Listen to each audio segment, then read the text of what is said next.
Hello everyone, welcome to another episode of Music of the Week. As always, 6 albums to go through. Almost said 8 for some reason, so let's go through the 6 albums, not 8. We begin with Black Honey and their new album, Soak. This is a British band who do indie rock sort of things. I'm giving this one an A. I'll start with the instrumentation. I really like the mix of more like 90s style, like alt rock and grunge, and even a tinge of punk at times. It's got some really good stuff there. I like the themes. There's some good dark stuff focusing on relationship and self-identity, but it can get quite bleak. I'm not used to indie rock like going this dark with stories. It can do that, obviously, if I feel like it's earned it, but it felt maybe a tad much, but I actually quite like how it's written, so, I would say that it fits. I also enjoy the production. I like the focus on detail, and there's a really good focus on loudness too, and it's sort of got like a punky edge to the production, which I think is why I feel like it has a punk sound. There isn't really any punk leaning riffs, but it feels like there is. That's a really good bit of production at that. Performances are also proper good. I like the band chemistry, but it is lead singer and I think lead guitarist. She is a guitarist of two of the ones in the band. I don't know that much, named Izzy Phillips. Yeah, really great performance from her. Tons of charisma, really good emotion to her performance. I also do like the pacing. For the most part, I actually quite like the mix of instrumentation stuff and the mix of sounds that they try to work in. I feel like the last third of the songs is in a weird order though, because there's 12 songs, right? My favourite song is Vampire in the Kitchen, which is song 9. It's the beginning of the last third, and I'm just like, either they could have ended it there or just put the next three after that before Vampire in the Kitchen, because that really should have ended the album. I feel like there's a few on there that didn't need to be on there, but they're still good songs. It's just a weird order of things. However, I still quite like this, and as people know, I like it when I catch a band early into their career, especially if they're British, and I believe this is their fourth album, not their third. But yeah, I quite liked it, and I recommend giving it a go if you've got if you've got a taste for the nostalgic and the dark and weird. I recommend giving this a spin. Next, we have a band that people have heard of, Chevelle, with their new album Bright as Blasphemy. So people know these guys. This is a band from Illinois. They do sort of old metal hard rock stuff, kind of the stuff that they always do, which is why I'm giving this one a B plus. I feel like Chevelle have just sort of started resting on their laurels over the last couple of albums, but I think if any band has earned the right to do that, it is Chevelle. I like their instrumentation, first of all. It's the usual stuff that they do, with really good distortion on the guitar, and I quite like the bass too, and chunky ass drumming, but I really want these guys to get an actual bassist, because they're a duo for now, because it is lead singer Pete Loeffler, yeah, and his brother Sam on drums. I think it's Sam that does the drums, because there was another Loeffler, I think their name was Joe, and I think he was their bassist originally, before he left and they brought in Dean Bernardini, who should come back with the band, because these guys need a bloody bassist. I do like the performances we get from Pete and Sam. Pete especially is still a really good frontman, and Sam's a good drummer, but for God's sake, bring Dean back. He was a really good bassist. Why did you get rid of him? Having said that, I don't actually mind the performances. They're really good. I'm not super keen on the lyrics, though. I mean, this is a band that have always been a bit abstract in terms of what their themes are. And I think the one with this, given the album's title, is stuff about maybe religion, but to be honest, these guys have always written words in weird ways. They've got so many just odd lines for the most part. And it's.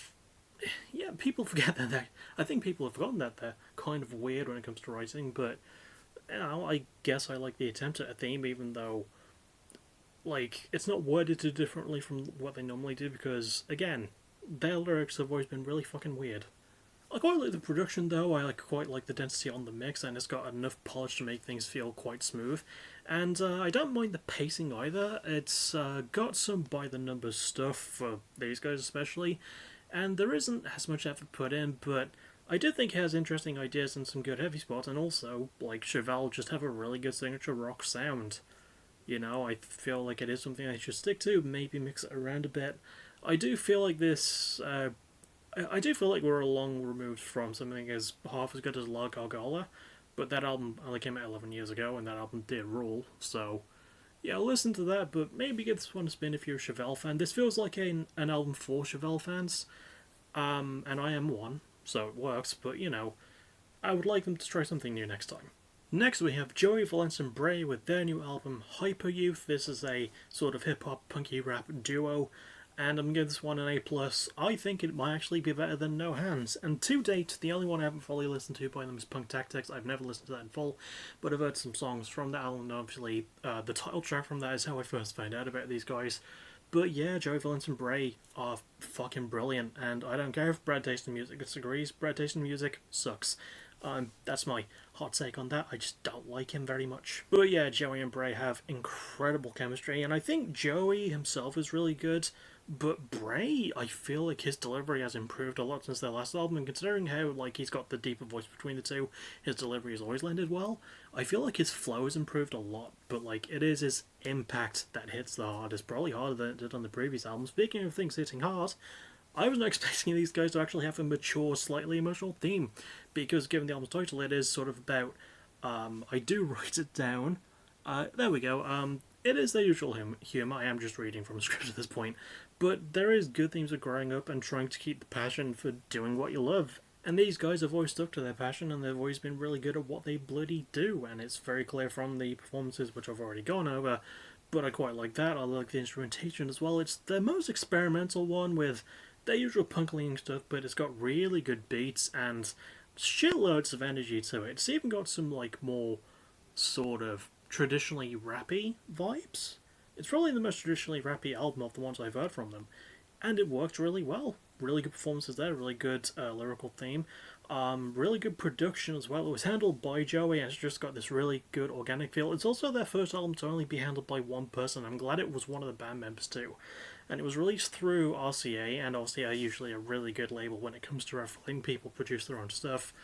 And yeah, Joey does a really bloody good job with what he's given. Brings a lot out of the mix, adds a lot of really nice organic details, which fit nicely. And the structure is a lot of fun. Again, like with Black Honey's album, maybe a couple of songs feel a bit too fillery and a bit too fatty, but and I am a fatty, so I can say that. But really good pacing. All in all, I love the experimentation lean, and again, there's just tons of energy.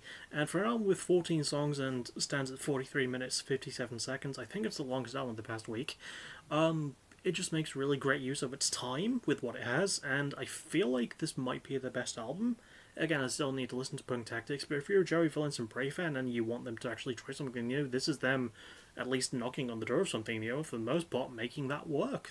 And I quite bloody enjoyed it, so yeah, I do think, though, maybe they should take a break, because they've released 3 albums in as many years, so maybe we won't see the next one until 2027, and I'd be okay with that, but if they do drop another one next year, I'd also be okay with that, because I like Joey Valence and Bray, and more people should. Next is a band I thought was debuting, because I hadn't heard about them before, but this is Kerosene Heights with their 3rd album, just double checking, Blame It on the Weather. This is a Midwest emo pop punky sort of band from Asheville, North Carolina. I'm giving this one a B+. It does feel a bit like most modern Midwest emo sort of bands and albums in general in terms of its presentation, but it's a sound that I quite happen to like, so let's go over the lyrics first. I like the theme of struggling to adapt to change, and the writing has a really good amount of honesty to it. I actually started relating to more than a few of the songs in terms of that.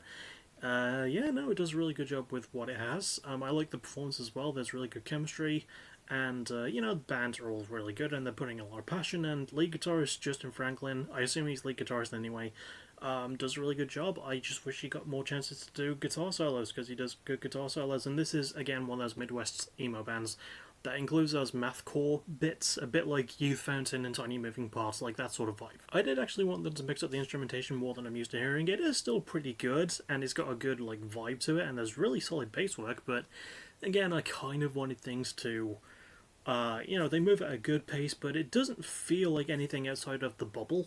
And I think that's maybe my main problem with the album. That goes for the pacing as well. It doesn't really mix things up that much, but it does have good construction and reliable core sound that it does stick to. Maybe a little bit too much at times, but again, it's a sound I quite like, and there's nothing wrong with sticking to it. I also do quite like the production. It's surprisingly organic for something like this, and it's got this occasional jaggedness that I think adds to that sort of natural feel and the overall feel of the sounds. I don't think this is anything super unique for this genre, and, a band from the Northwest, because I think North Carolina is in the Northwest doing Midwest, a band from the Midwest doing Midwest emo, because I think Carolina's, from the Midwest in America, I don't know. Really good shit, honestly. So for my first go with them, and for a band very early into their career, good stuff, and hopefully they do mix things up a bit more for next time. Who knows? Next up, we have Pool Kids and their new album, Easier Said Than Done. I really liked their self-titled album back in 2022. It was proper good, and this one might be better. Giving this one an A+. This is a sort of emo-leaning band from Tallahassee, Florida. I'm not really sure why I'm pointing out the locations, but fuck it, I do that sometimes, and sometimes I don't, and you're gonna get in this episode, so fucking deal with it. But let's go instrumentation, and yeah, fucking love that. It's a bit more stripped back from them, a bit more poppy, which I was not expecting, but that adds this really nice and fresh layer, and it's really good technical element that was there on the previous album, but it's fully fucking realized on this one, and it all just crashes together and goes together quite well. It's really great. Performance is brilliant, obviously. The entire band's great, but Christine Goodwin is the standout on the vocals, and I believe she does rhythm guitar. I'm not sure if she does lead guitar, but her more melody-focused and pop-focused vocals really do stand out, and the fact that it doesn't feel like it's sacrificing the core sort of like heavy sound that the band usually have. I say this even though I've only listened to one other album by them. It's a really good fucking balance. I also really like the production. It's handled by, it wasn't by the band, Mike Vernon Davis, not a band member, just thought I'd clarify.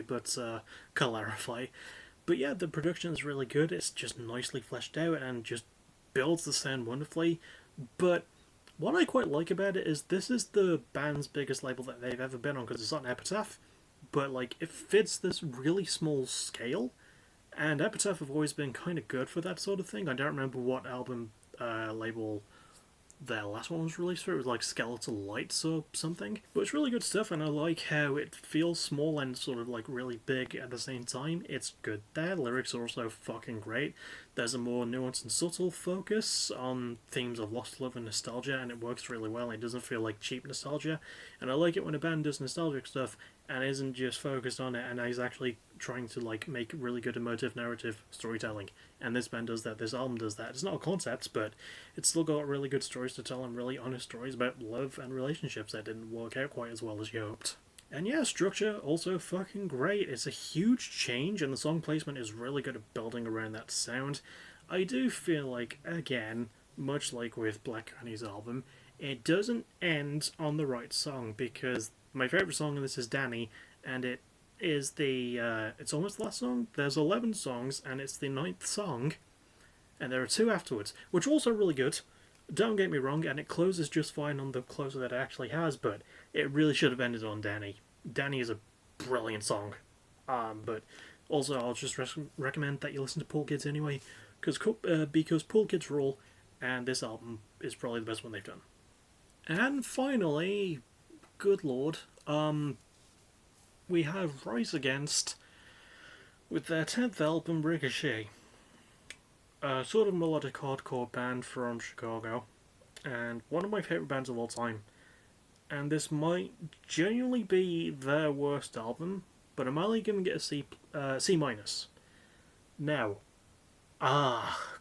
God. Okay, I'm trying to genuinely figure out what exactly went wrong, because it's not a different label. They released their previous one through Loma Vista. Loma Vista is a good modern label. I think it's one of the most underrated ones going right now, especially for noise punk and like noise-based bands.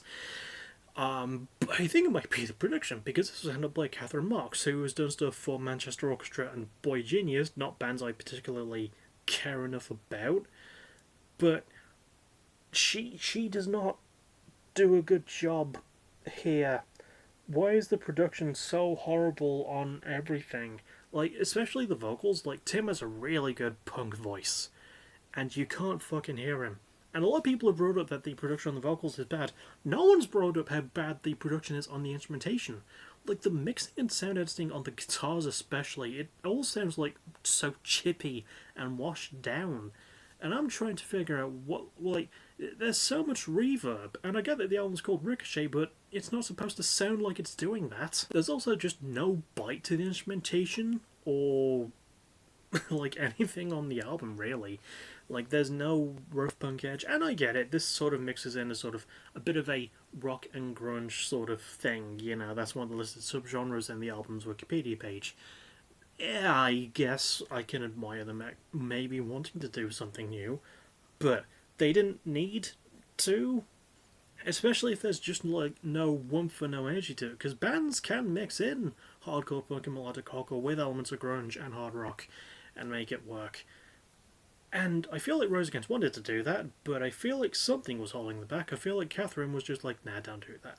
I don't know why I'm putting so much blame on Catherine, but she is a big reason why this album sucks. Also, the lyrics. So, obviously, the Rose Against are known as a very, very well known political band who often talk about environmental issues, animal rights issues being one of their big things.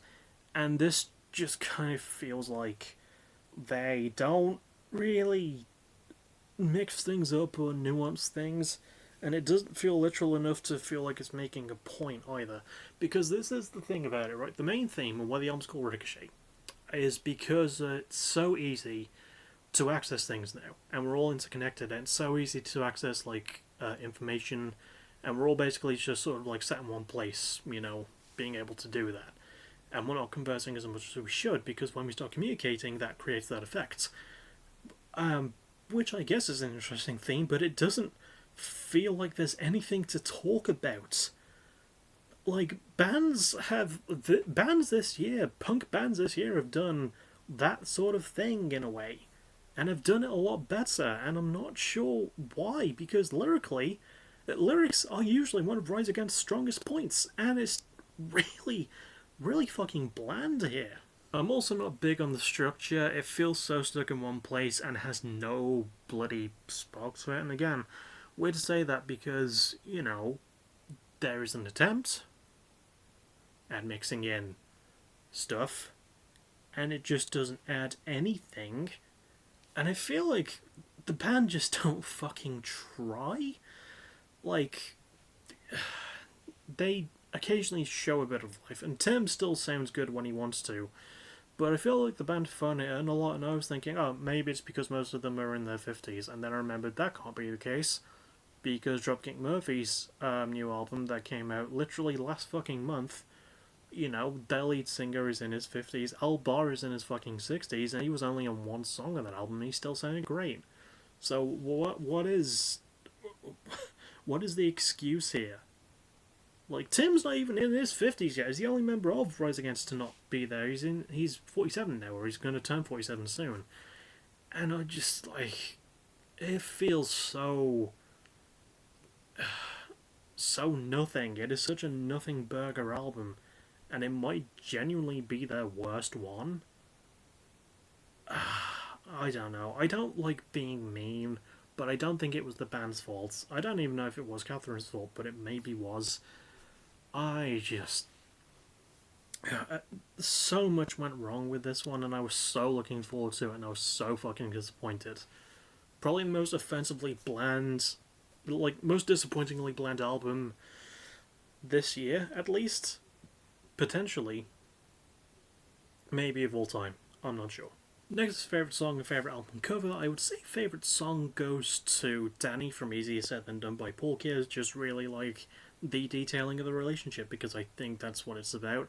But it's just got really good writing besides that. Favourite cover goes to Blame It on the Weather by Kerosene Heights.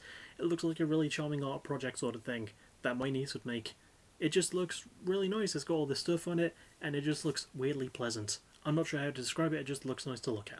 And then for next week's albums, which I'll be listening to, which are, in order, Blackbriar with 1,000 Little Deaths, Deftones with Private Music, Dinosaur Pileup with I Felt Better, Hot Mulligan with The Sound a Body Makes When It's Still, Pendulum with Inertia, and 3 Days Grace with Alienation. That'll be it for me though. I'll see you all tomorrow for Over the Top. That should be a bloody fun show. The arena I made for it looks proper nice. And hopefully I'll see you on Saturday as well for a big old Yakuza Like a Dragon stream. We'll see what happens. I'll see you for something over the weekend. As always, thank you for watching. You're awesome. Bye-bye.